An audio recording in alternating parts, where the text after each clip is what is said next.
doing for updates? And what are the things that maybe as you're talking with your platform provider, what are the things that maybe you could add, or maybe the things that you can do just using a simple drill down worksheet? So welcome everyone. I'm going to turn it over to Megan, and she's going to get us started with our session. Good morning, everyone. My name is Megan Gruss, and I am the Coaching and Evaluation Coordinator for the Metro Implementation Project. And I also serve as a Swiss facilitator for numerous schools across the Metro.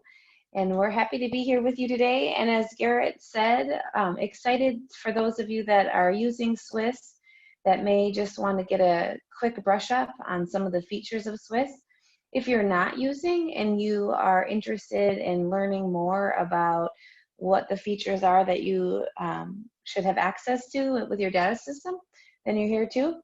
And if you just decided you want to talk about data this morning and you have no other ties to it, then welcome. We appreciate you being here.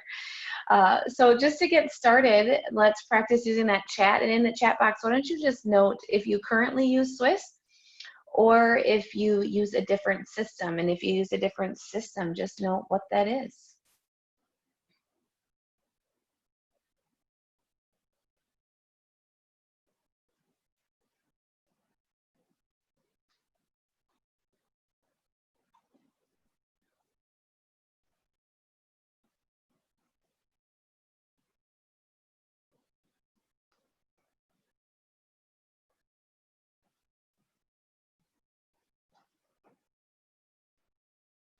Looks like from those that have responded in the chat so far, everybody is using Swiss, and we've got a Swiss facilitator on here. So welcome, Melissa. Feel free to pop in if you have any insights that you'd like to add as well. Love the expertise in the room. Excellent. Looks like Swiss for a majority of you. So sounds great. Helps us to tailor things a little bit if we know that folks are using or they're moving to Swiss. So appreciate that. All right, so to get started, we are going to go through what a robust data system should look like, and then Garrett gets the fun part. He's going to take you into Swiss and demo it out and show you all the cool features and some of the newer features of Swiss for those of you that maybe have used it for a while and just need an update. So that includes referral entry only, which is an online way to enter office referrals for staff. We're going to identify some drill down features and then look at ethnicity reporting. So those are going to be the three chunks. We're also going to talk about a few other things in brief, but these slides will be available for you. We will have lots of other screenshots and slides for you that you can access when this is done. So no need to take a bunch of notes if you are learning some of these new features. So that first piece we want to start out with is really, why are we wanting to use data in the first place? And when we look at research, fairly recent, in 2015, the single factor most related to high sustainability. So we're talking about after we have PBIS features in place and we are looking at sustaining it, when we look at the frequency at which data is presented to all school staff, that's the single factor. So we think about all of this data that shoots at us day in and day out. We have data constantly in our personal lives and clearly in our professional lives. But when we think about how we as adults and as systems want to make changes, we have to look directly at that data in order to produce the sustainability that we want. And you can think of anything in life. So think about something in your life that you're trying to sustain. For those of us right now in the midst of COVID, that might be exercise and healthy eating and a weight maintained, right? So if we're not looking at data, we really don't have any information as to how we can change and what we're doing. So if we're just kind of going about doing our daily thing, we're not tracking calories, we're not tracking minutes of exercise, we aren't tracking, what that scale is saying, then we don't have any way to really look at if what we're doing is working. Same thing with data in schools, of course. We use it all the time, it floods at us, but if we don't have that in a way that is going to be usable and applicable to us, it's kind of worthless. So what Swiss was designed to do, and what we really want for all data systems to do, is we want to make sure that we are meeting the fidelity of what we said we were going to do. So we're implementing the features of PBIS. What that means is our goal is to enhance the social competence and academic achievement of all students. So if we want to get there, we really need to look at the systems, the practices, and the data to do that. Many of you have seen this graphic over and over and over again. What's the great part about this is we look in that middle, and Swiss is really able to pull all of these pieces together. It pulls those staff systems that we have in place. It pulls in the practices that we have for students, and it looks at the data in a way that we can help make decisions in order to support what we're doing and make changes if we need it, or to continue doing what we said we've set out to do that is actually working for us. So when we think about collecting data, we really want to go back to what does that actually mean? Sometimes we get really into the mundane things of we're tracking data, we've got this form, how are we doing, are people doing it? Let's go back, as we often hear these days, what is our why? Why are we actually tracking data in the first place? So we want to think about what are we doing with that data? So what are we doing with it, meaning, is it a consequence? Is it an intervention? What actually is it? When we're asking folks to fill out a referral form, we want that just to be what it is. It's data. It's information for us to determine where our system should go next. So we often see a problem happening with students, and then there's that point with, well, do I track it or do I not track it? And oftentimes that's the biggest struggle for schools, is that consistency and the reliability of staff tracking data. So those conversations really need to be come back to multiple times over the course of a year. Depending upon where you're at with implementation, it might just be every month. Hey, are we keeping track? You know, we're showing the data to our staff so that they can see, well, we really have an influx of 9th grade reporting, but we don't have it in 12th grade. What does that mean? Do we need to talk about our definitions and what are our majors and minors and what's happening? Because if we don't have those common definitions, we can't work towards common practice. So keeping that in mind, that what is it that we're trying to collect from that referral form, and typically it's just the data. We need to decide then as a system what we're going to do with that, if we're going to review it formally in the office, if we're just going to have that information for when we need it in the future. Those types of conversations are those really important and sometimes courageous conversations that we need to have as a full staff in order to keep moving systems forward. So when we look at what is it that we actually want to be collecting, for those of you that are using Swiss, which really it looks like a majority of you are, you're making sure that that information that you're collecting, so that office referral form, that data form is collecting all of these pieces. This is what you call your dashboard report. It's what comes up when you first log into Swiss. It has referrals by lots of things, but in order to have these graphs work, your information needs to be accurate. So that office referral form just has to have the pieces on here in order to input it very quickly and efficiently into Swiss. So you can read what those are. Those of you that are using Swiss, you know what they are. So just double checking though that you have the correct fields in your office form in order to produce these results within your dashboard is vital.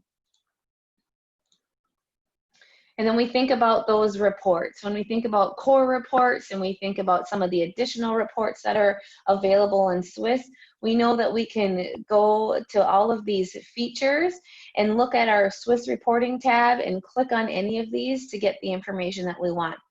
What you may notice though is when you click on the dashboard and you click on some core reports, it's very global, generalized data.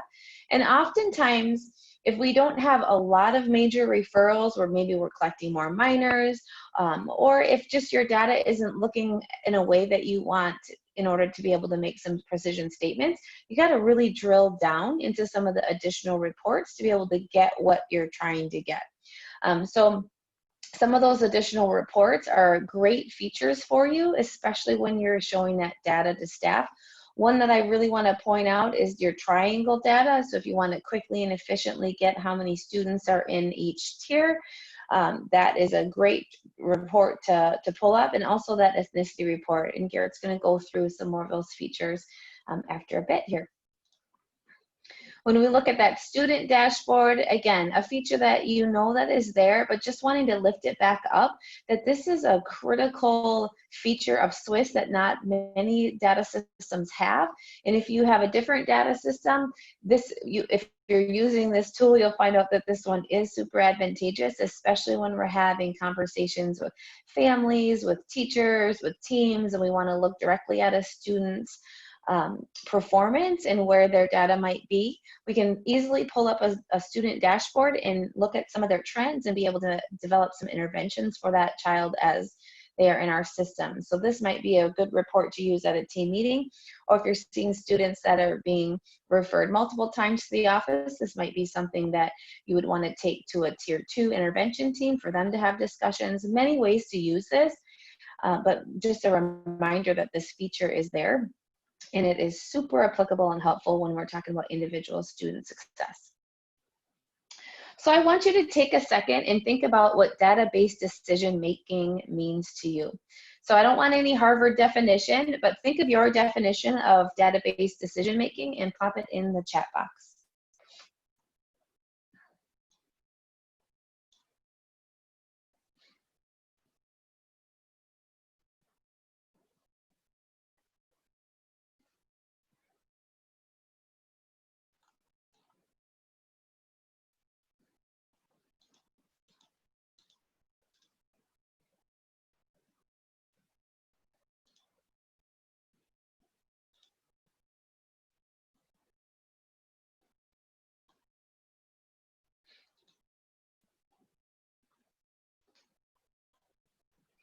Thank you, Lynn. And Jamie, hi Jamie.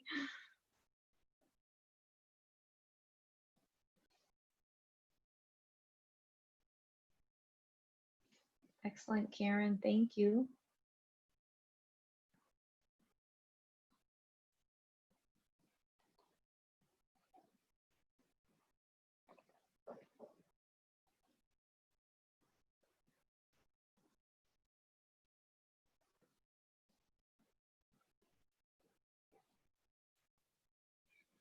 Some great definitions in the chat box. If you haven't, or if you've done that, or are you just joining us, I hear people kind of dinging in and out. So we're just reflecting on what database decision making means to you and type in the definition into the chat. So some of those look like using data to drive changes as we serve all students and their needs. I love it.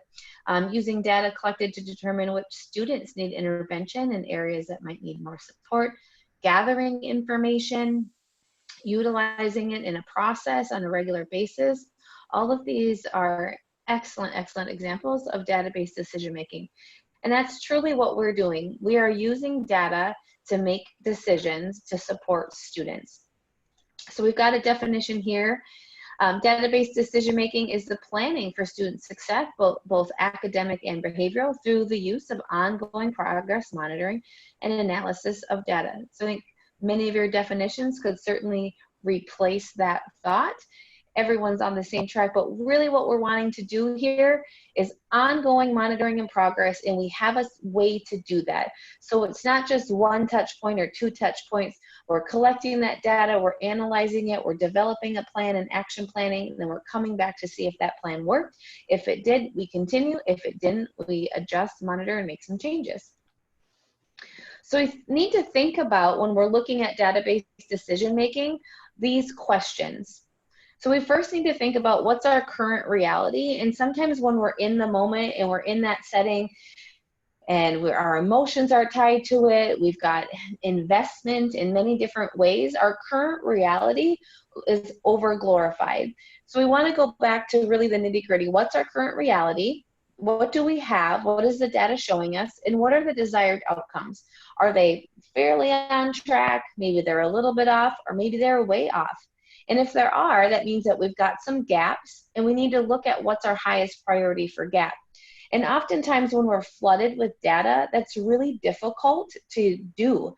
We're facing data coming at us from all these different ways, And we oftentimes don't know where to start.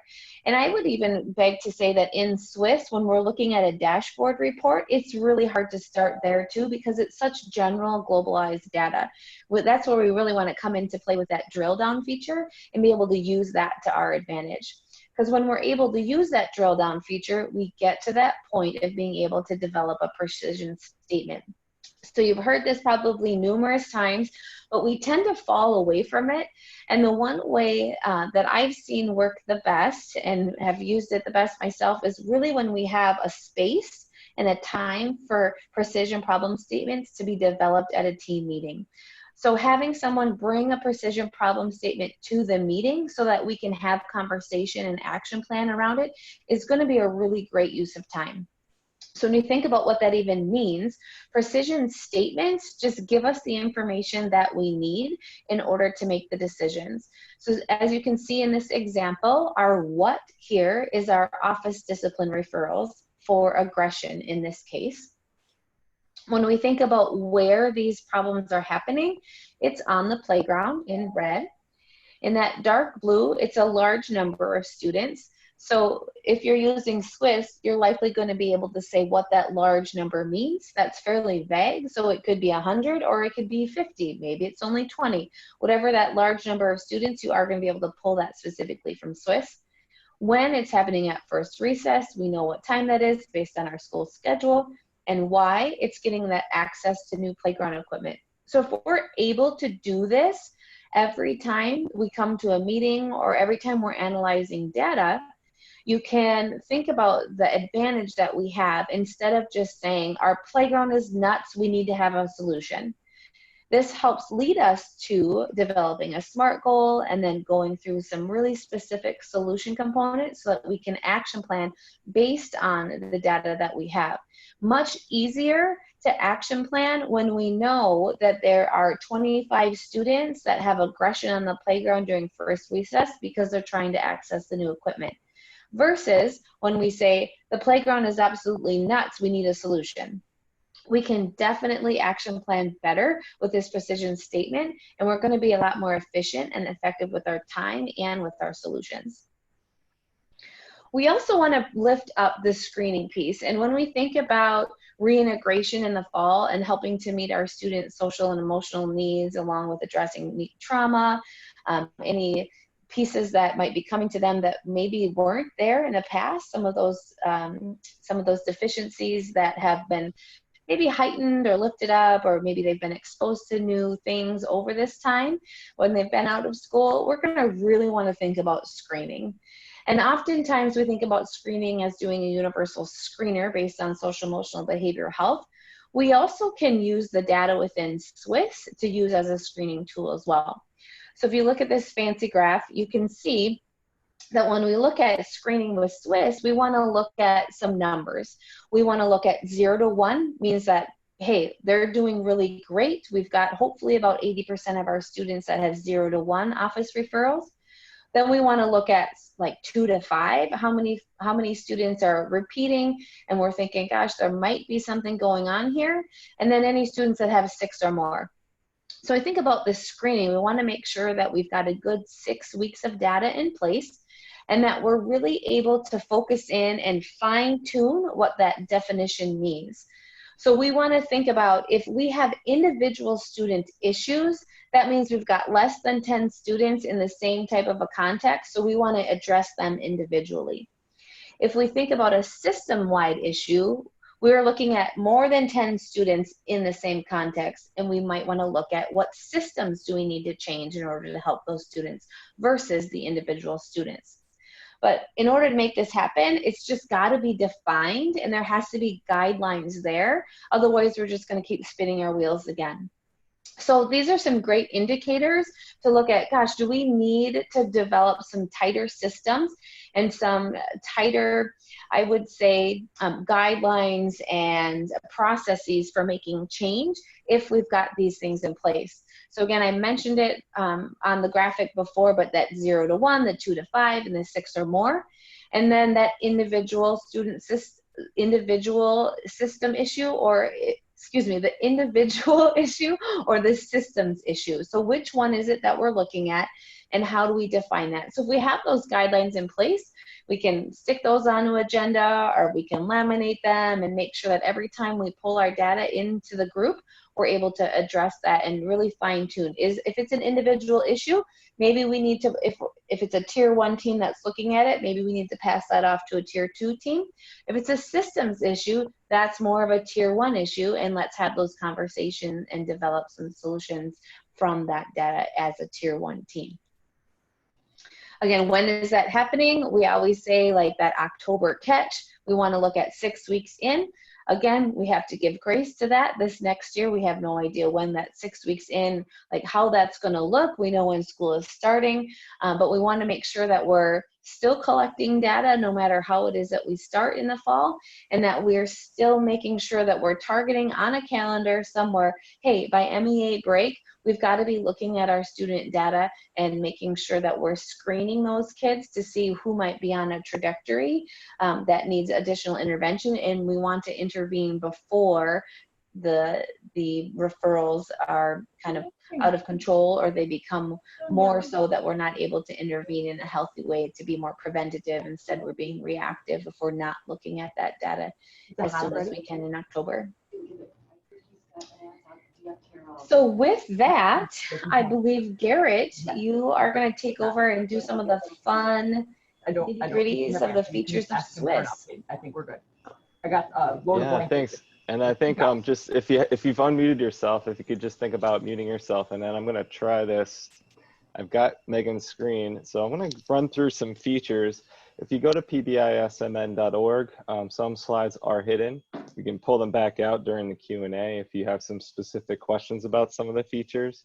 We're going to start with a session we did 2 years ago when it was first launched, and that's paperless referrals, or online referrals. So let me see if this will work. I'm going to try to advance the screen by going left, right.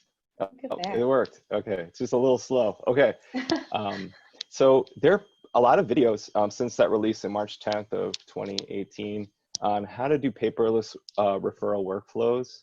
One of the key things is, if you're trying to transition, is really you want to stagger it the way you start it. So if you're just getting started with Swiss and you haven't been doing paperless referrals with your other system, you've been doing paper referrals, you probably will want to continue doing the paper referrals. And that's the way that we've been most familiar with.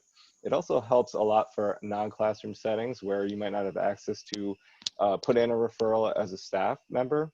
So as you're thinking about if you want to do a rollout, you might want to start with like 4 or 5 people who really are your techie people, the people that are really have figured out ways to do online attendance, you know, with multiple ways, or the people who maybe are on the PBIS team to give you some feedback on what the pros, cons, challenges were, so that you can get it working more and more better as you begin to roll it out. So you're able to do both of those things. And like I said, there's a lot of videos to help with that, but we have some hidden slides if you'd like us to talk through that a little bit more later during the Q&A. So let's see if I can move to the next slide. Custom fields. So custom fields have been around for a while, and when it was added, one of the things it was trying to do was to be able to think about what are the types of things that people were doing as a support, as a positive support for students. Where are some other maybe areas of your building? You know, if you have like a community program where you go out in the community, but it's not captured as a location in a specific way where a lot of kids are out in the community more often, or other types of locations more often, that you might want to add a custom field for that. So in that red circle right there are just an example of a few custom fields. Things like hallway, whether or not a parent was contacted. Sometimes your policy might require, if I write a referral, I need to contact the parent. So these are ways that you can add that information and collect it to see what are the things that might have happened, either in terms of location, or what are the things that might have happened in terms of maybe a specific thing. So as we think about distance learning, if you transitioned and you needed a setting for distance learning, we got good news. There's actually a location for distance learning that is nationwide, so anyone with access to Swiss has that. But maybe when you first transitioned to distance learning, it was something you wanted to add, and custom fields would have been a place to put it. First, if you go to the next slide, Megan, I'm not sure if you're doing it or me. That's great, thank you. On that administrative response on the right side of this sample office discipline referral, a paper referral, they have restorative practices that they're implementing. So that would be an example where you would want to have, if you have specific types of restorative practices or circles, you might want to categorize that in something like custom fields. So the more you use custom fields and the more you feel like your district uses custom fields, or the more the feedback comes back that you would like to see something added beyond custom fields, then you can always suggest an added feature to PBIS apps, and they'll be able to add that to their list of possible features. But in the meantime, custom fields is your go-to. So distance learning, there have been quite a few resources we mentioned during the opening remarks to support distance learning. And there even was just a roundup, cowboy themed remote learning roundup, that you can look at what those are and some recommendations. And the network in Minnesota was highlighted as a place to get resources as well. So we appreciate that recognition from PBIS apps. The biggest critical piece as we think about planning for next year is like the distance learning location added to Swiss. The idea that you can now have information if you're in a hybrid model or if you're in a full online distance learning model to track data and how outcomes are happening for your students in terms of any types of externalizing behaviors that are attention seeking or escape motivated, or things that get recognized in a minor or a major way. And then there are those 3 resources as well. So next slide is just a drill down, which are the features that you can do that's been really the heart of Swiss. So if you go to the next slide, Megan. Yeah, it's just, it says still on here, waiting for Garrett to control your screen. So you should still be able to do it. I'm not sure what's going on. There you go. All right, I'm gonna give it another shot. Thanks. Yeah. So the drill down approach really is that heart of it's going back and forth, is really that heart of PBIS Swiss. And what you're doing is you are able to take a look at a snapshot with your core reports when you log in initially. How are things going this year for your school? And then within that, you can look for any kinds of red flags. So what we look at for that is any tall bars that are discrepant from the other bars you see on the screen, whether it's the location, whether it's the types of behavior problems, or whether it's the demographics of the students. But within that, that doesn't tell you everything. So what you're trying to do is be able to drill down and get to answer all of those questions that are in the italics under number 3, which is the what, the where, the when, the who, how often it's happening. And then the last question is always why. And there's a reason for that, and we can talk more about that as well as we go through the sandbox. Give it another shot. Okay, so the flow of where the data comes through, like Megan was suggesting in the beginning, was having clean data coming in, so that then when you analyze reports, you've got an accurate reflection on that Monday morning, knowing that you have the most current and helpful information to look at that.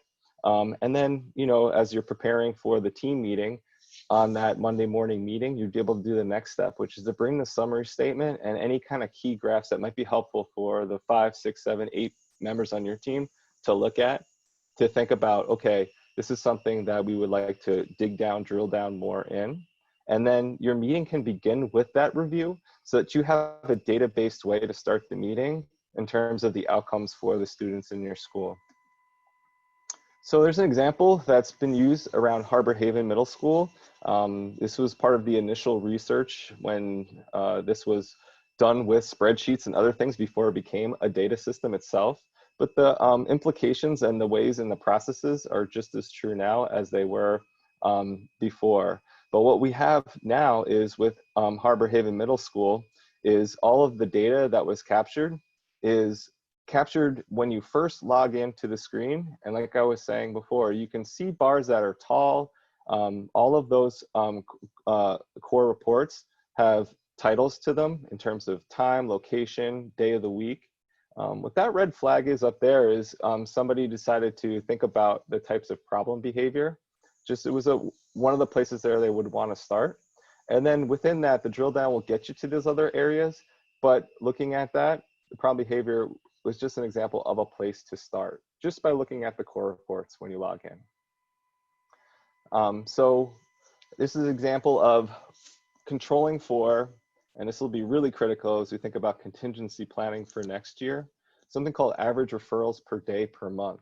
So this controls for, in this scenario back in 2013, 2014, the idea that December is a shorter month with the winter break than other months in the year. But it also gives you an idea, and it controls for how many days there were that month by averaging those referrals across the days per that month. And then you can look at not just comparisons across the school year, but as you have multiple years of using Swiss, comparing that to see, is that always a trend?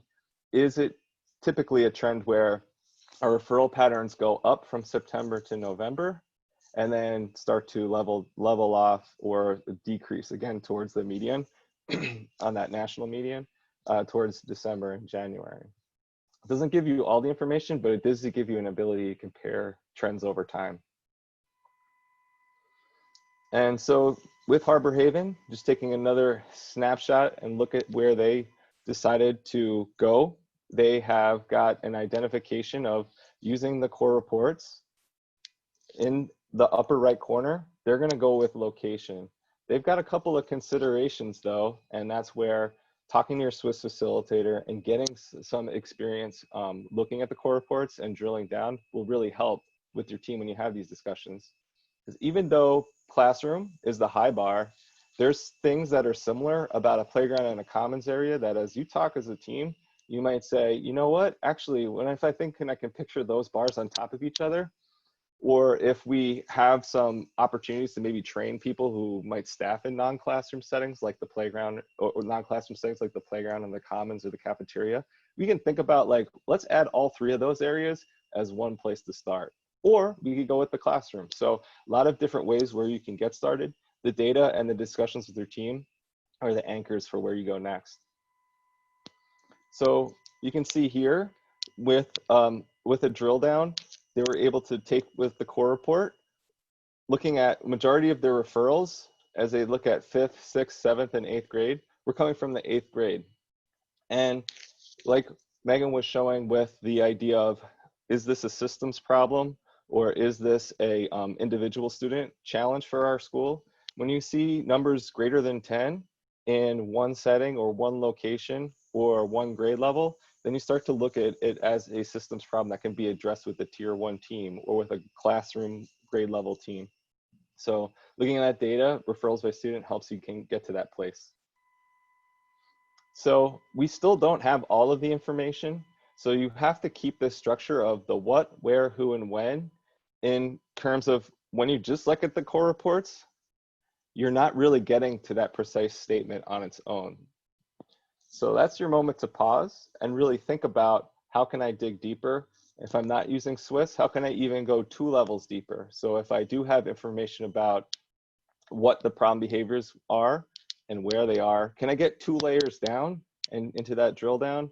And hopefully if you're not using Swiss at this time, you'll be able to think about using the worksheet that's linked to the PBISMN.org page for Summer Institute to say with your developer, with your program developer for your system, how can we get deeper into our data if we're not sure how to do it? And that probably will be able to help you answer those types of questions. So that's where you pause as a team and start with what you do know. So looking at the core reports, which might look similar in Infinite Campus, it might look similar when you first log into Swiss. What are the pieces of information you do have? And then second, how do you know if any of the information is connected? And that's where the drill down is really key, and it's really the heart of what Swiss does. So again, we have the ability to choose from some of those red flags. And looking back, we saw that the classroom was a large bump, but if we combine playground and the common areas, and we have ability to support staff in that area, we could start there. So that was the decision, is in this example, to start with the red flag of the playground and the commons area. So what would that look like? So we advance to the next slide. Using that worksheet, and again, this is right here on pbismn.org. It's linked to PBIS apps. It's taxpayer funded, so you can pull this down, and it's a Word document that you can work through regardless of what system you use to look at and work through the who, what, when, where, how often, and do it in a process where you've done one, you don't want to do that one again, you go to the next level and do the next area. So we can work through that in the sandbox later as an example. And here's just an illustration of the worksheet. I'm gonna try to advance the slide again. All right, so when we go into the sandbox, or if you're in there now and you're playing around, you go to the drill down tab in Swiss. You'll see filters like this. And we're going to start with location. The school year was 2016, 2017. So we've already started and limited it to just that year. If we were in that year, and that was the year where we're working, or we had a full year's worth of data. And that'll get us down to adding 2 more filters, which we said commons and common area and the playground. Add those in, click generate, and then you get yourself a, in the window below, another view. And when you see the smaller view that's been drilled down, and we had those 2 areas, you can see that they're just limited to those green bars of the commons and the playgrounds. So the next step for this is to think about, where do we want to go next? So this is where you get an opportunity to change up the graph before making any decisions on your next step for drill down, to think about what your next lens is going to be. So they went with problem behavior, so the drill down is right there. And with that, they were able to think about, when they look in there, what are the types of behavior that were a challenge for their school. Let's see, I'm getting a little bit of a lag here on my controlling the screen.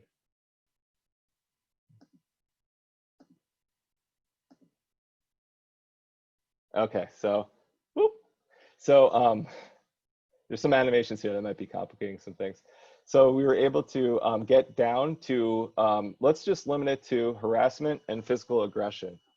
PAG is what it looks like on the chart. And then I'm able to take a look and generate it and add those and get that next layer down on that worksheet. And then think about the next steps. Where am I going to go next? Use the graph type to change that lens and decide what's your next drill down layer going to be. So we can go to referrals by grade.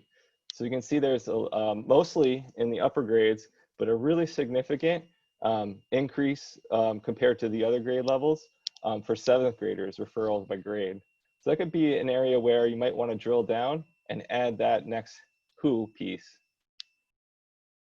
to get more in-depth on that level for that grade. So the next piece would be, once I've added those 7th graders, what's the time of day looking like?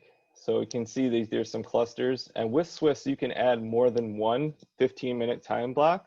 You can see around like 1:45, 2 o'clock, that there is a significant bump there. That might be a place for adding that information to go next on your drill down and go to that next level.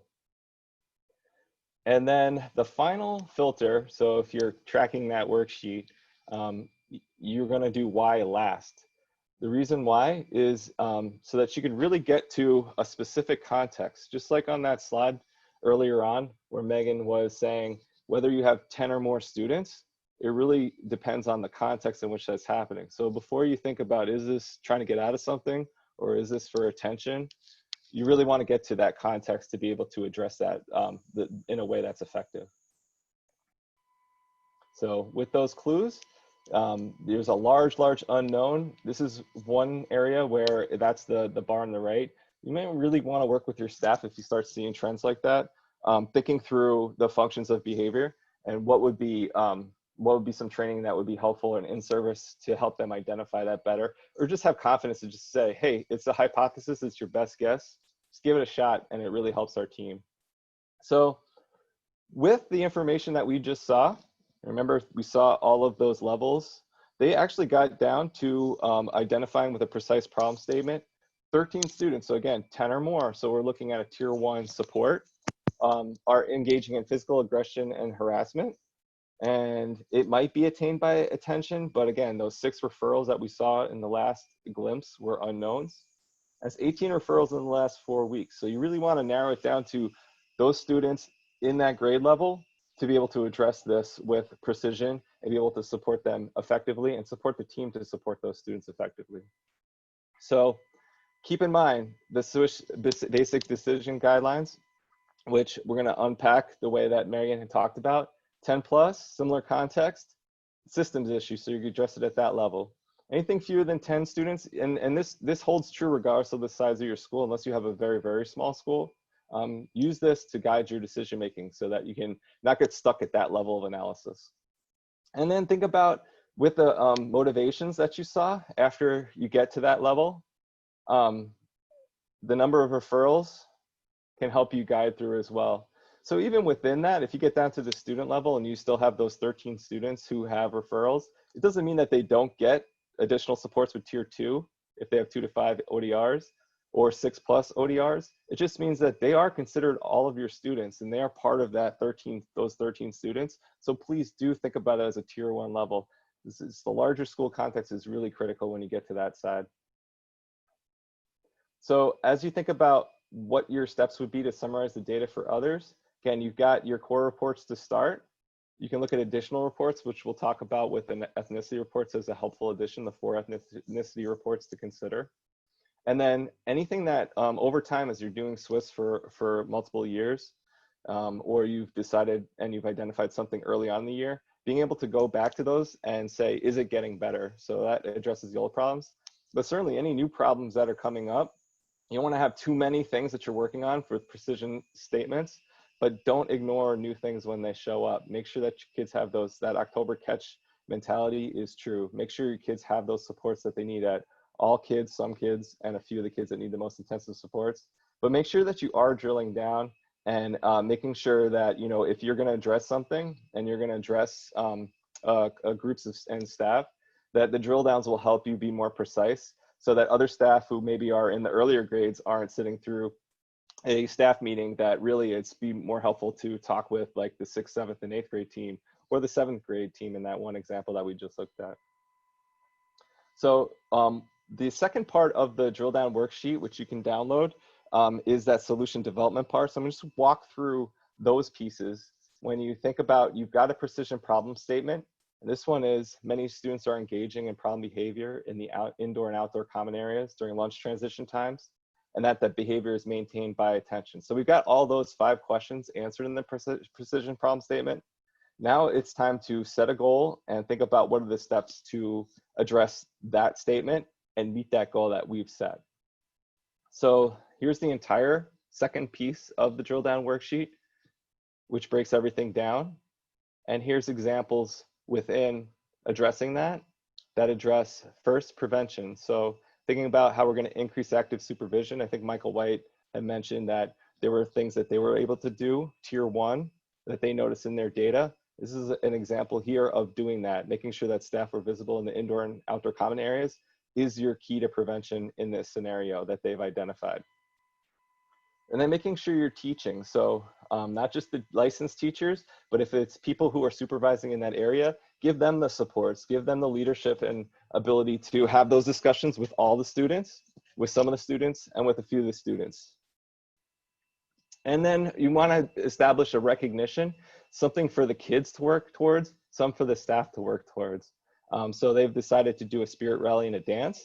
This is a collective thing that the PBIS team has agreed to coordinate, and they're going to tie it in with their spirit store as well as a way to recognize. Now, this can be a tricky one. So extinction, we want to get down to levels where we're not having so many office discipline referrals, which might lead to exclusionary discipline or just a negative climate. So when they're saying post-weekly data, we're not talking about saying, okay, these are the negative things that are happening, but here's the positive things. So it might look like in the hall, we're working towards this, and you can anchor that with visual supports in those areas of the school. But again, the movement is ditch the clip, don't make it a negative thing, even though it's extinction. What are we replacing with a positive? And that's where the prevention, teaching, and recognition is key to help. So with that, You're going to have moments where you have to have a corrective consequence. To prevent that as much as possible, we have staff visible in the hallways. And if there are minor or major office discipline referrals, we don't want to say, hey, don't write up any referrals and that'll help our data. We want them to be honest and reflect it and have it in a way where the training gets them to give us accurate feedback about how things are going as one measure of school climate.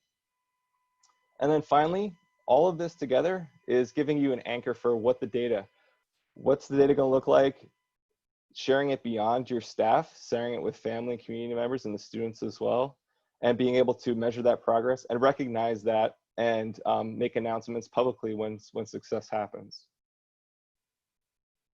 So with that in mind, really a key thing that's been added is the ability to drill down using ethnicity reporting as a starting point. And some of your systems, or just if you were just to go into the ethnicity reports, give you like a glimpse where you're probably going to see disproportionate incidents and referrals by color, by disability. Ethnicity reporting gets you to that level where you can see those 4 reports, but then you can actually have information that's more precise to think about what you can do to address that as a team. So we're going to look at the specific reports that are outlined here in detail. Oops, I'm going to go back one. So this is referrals by ethnicity.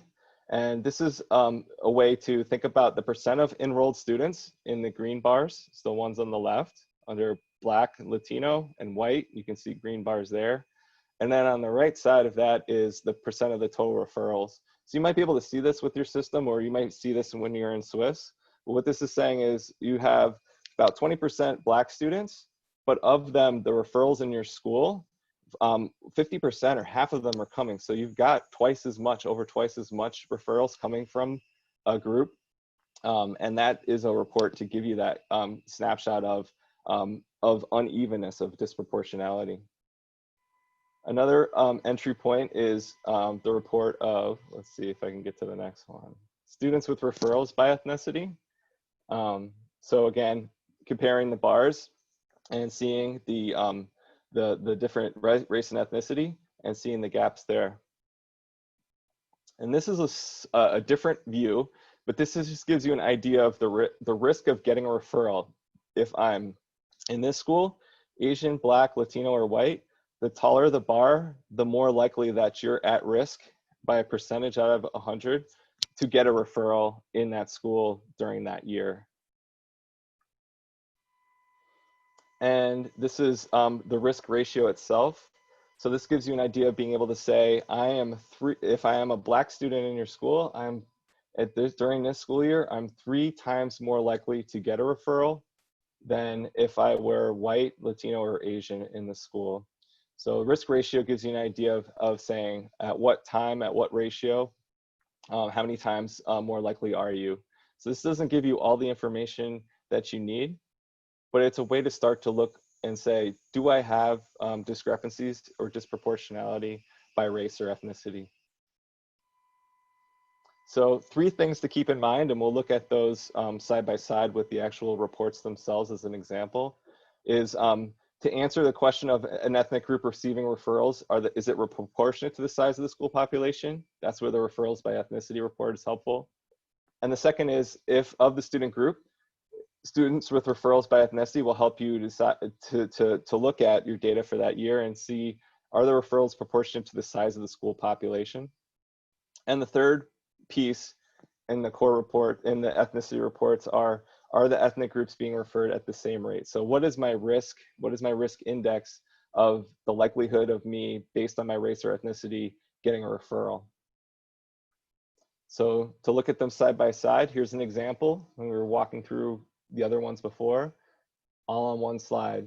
So with referrals by ethnicity, you can compare with referrals by ethnicity, the percent of the enrollment of students who are Black or white or Latino compared to 55% of the school's total referrals. And you can see that pretty clearly in this for Black students in this school.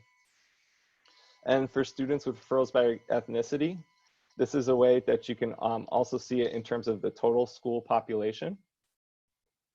And then the referral risk index is, what's the likelihood based on race ethnicity that I'm going to get a referral based on my race and ethnicity.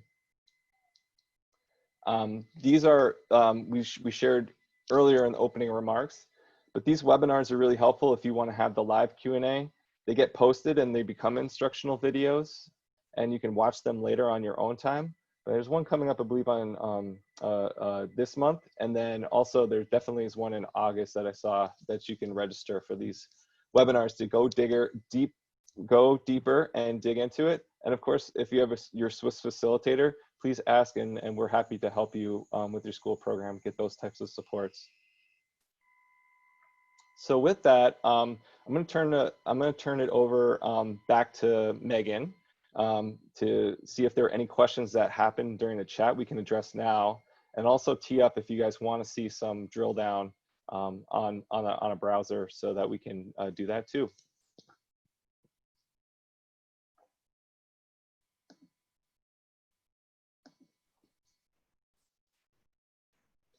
Great, thanks, Garrett. I love all of the features of Swiss. We just had one quick question in the chat so far about exporting data, and you can certainly export data in Swiss into a CSV file from any of the reports, actually. So that is a great question. But we just want to open it up for a few minutes here. There's about 10 minutes left of our session. For anyone that has questions, that anything specific you'd like us to show you on the live Swiss, if you are still have some questions, just really anything that you might have, and we would be happy to talk it through, and then we'll just provide you some last resources. So question, is Swiss still only available for a limited number of people per district? Do you want me to take that, Garrett, or do you want to? Yeah, when you say people, are you talking, could you be more, give us some more detail on that? You could either type it in the chat or open up your mic.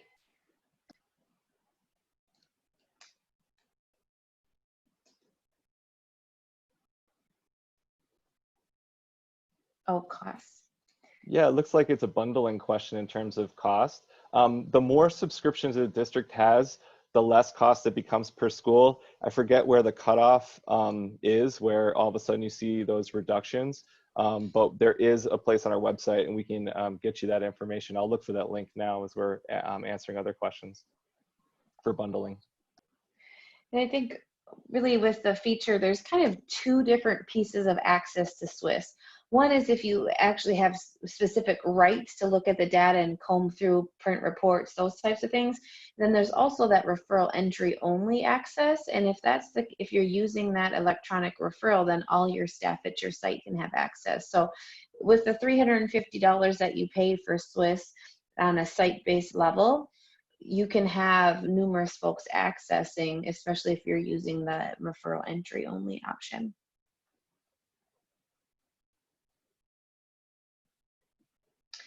The grant, if you're talking about the grant for the state that you're in cohort training, we pay for the $350 licensing fee for the 2 years while you're in training. Outside of training, same cost, you'll have the exact same access as you would have while you were in training.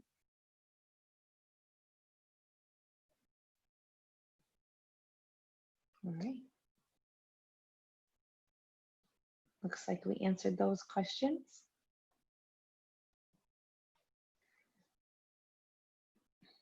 Other questions that people have, or even if you have expertise with Swiss, with using the drill down features, saving some of those drill downs, that's a great piece so that it saves time. If you are using the ethnicity reporting features and having some good conversations with that, if anyone has any great anecdotal stories that you'd like to share or tips for others that are on the call, that would be welcomed as well. Michael is asking, are we able to archive our current data and basically start over again? Our ethnicity info is not correct because students were entered manually, but by people over time. It's sort of messy right now. There's a couple pieces you could do to that. You could reload all of your students with the file where you can do the person import. So if you reloaded them all, you could clear that out. So that would be a possibility for you, Michael.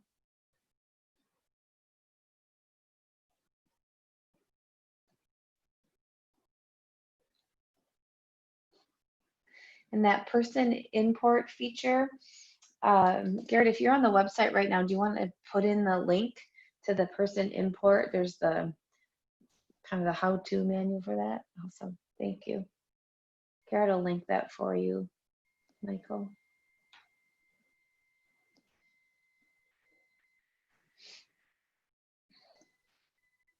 The one piece I do have to say that I've run into with schools is that the reporting for ethnicity in Swiss might be different than what your student information system reports it as. So in Swiss, the code might be a 2, whereas you've coded that student's ethnicity as a 5 in your system.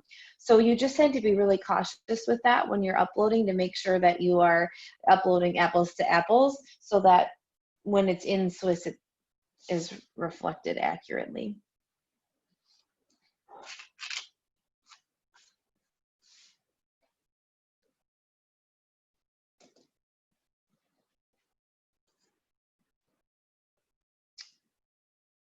All right, I'll keep monitoring the chat. I'm going to go through these final slides and then we'll wish everybody well.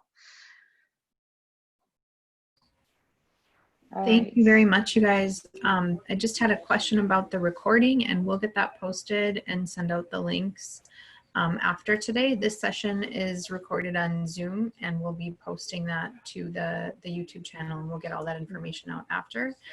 The other one's live streaming, so that one is already on there. So if you wanted to look at or view the session that's happening concurrently, you can watch that recording anytime. Sarah?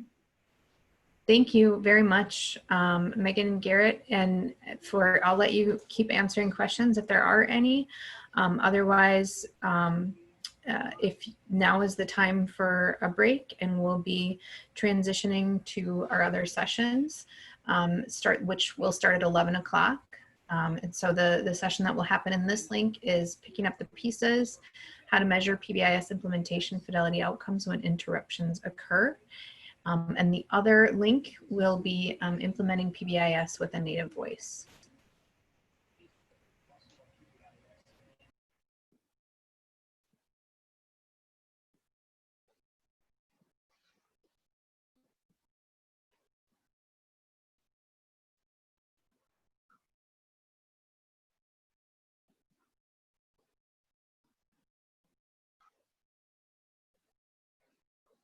Thanks, everyone, and we hope that you enjoy the rest of the sessions at the Institute the rest of this morning and tomorrow.